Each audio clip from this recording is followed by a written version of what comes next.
Hey everybody, Mark Johnson here, founder and creative director of Able Ape Studios, back again with another vlog. Today's vlog is number 23, and straight off the top, I hope everyone's off to a positive and productive week. The month of July is almost over. We're past midpoint and we're going into the last few weeks of July, which kind of signals the end of summer. I know we're not quite there yet, but we are definitely getting closer. The end is not in sight. The end of this coronavirus situation is still going strong, and it looks like it will go into the fourth quarter of the year, and who knows where we'll end up from there.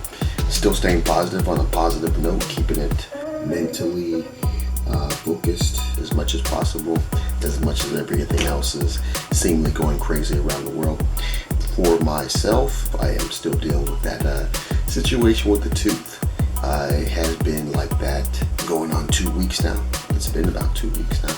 Maybe, I think it's about 2 weeks. Like I mentioned in the past video, the situation is, I just gotta wait. I gotta wait it out a little bit. So I'm doing that. Less pain meds, or in a sense, less Tylenol and ibuprofen. That's working okay in the sense that I'm still getting good sleep, but during the day it's bothering me off and on. Sometimes it's not noticeable, other times it is pretty noticeable, and that is a little irritating. It kind of gets on your nerves there.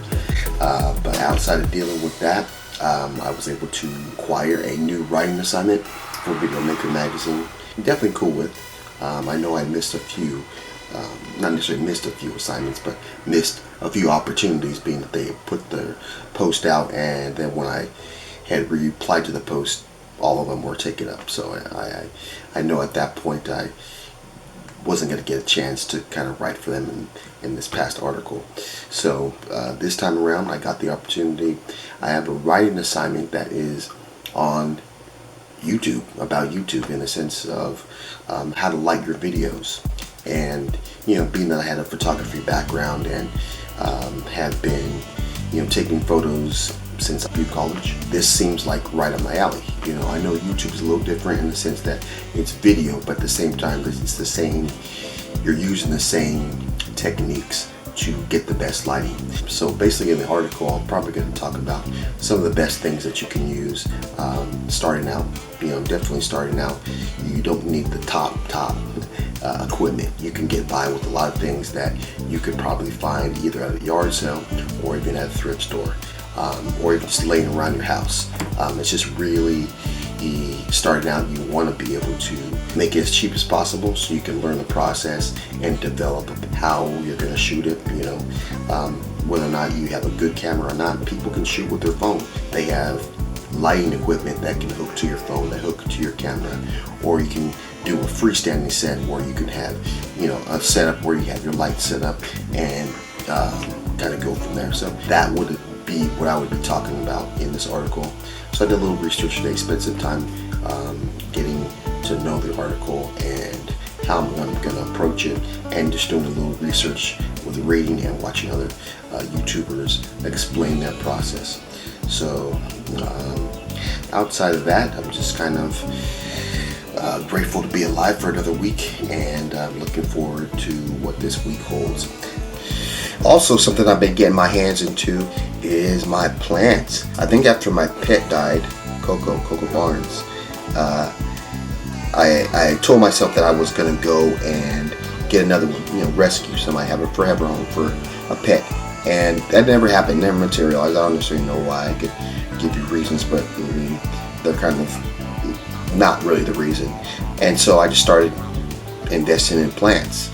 I don't know, I got me a good amount of plants, throughout my apartment, and I'm enjoying it. I'm really enjoying it. And I think I've talked about it before, just kind of being able to see them slowly grow over time is kind of a metaphor for how being patient helps you get to the point where you are, because eventually you'll get there.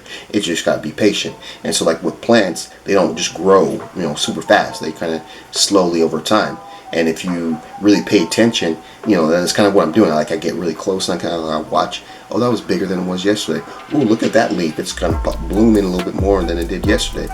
And so I'm seeing the process. I'm seeing me caring for them, how they're developing, and that's kind of really cool. I mean, one of the ones that we've struggled with was trying to get an avocado seed to blossom or germinate, as I said, what they call.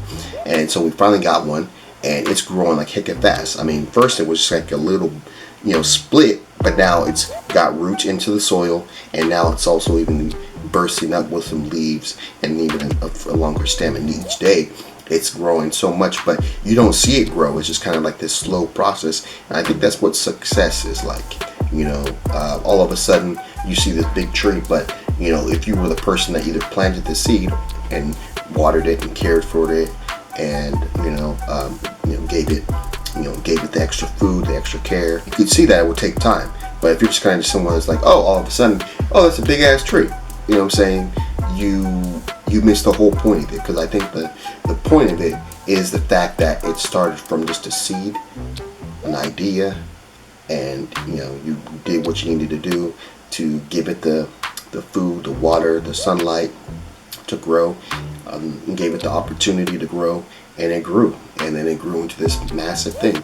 But again, it doesn't happen overnight, and so that's kind of what I when I look at my plants, that's kind of the metaphor that I'm always realizing when I look at them, is that it takes time. You know what I'm saying?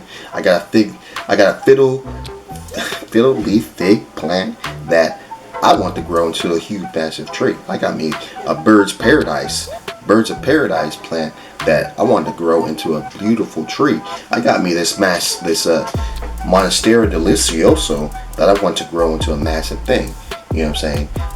It is pretty big now. They're all pretty in good size now, but I'm thinking these are going to be staples in my final place.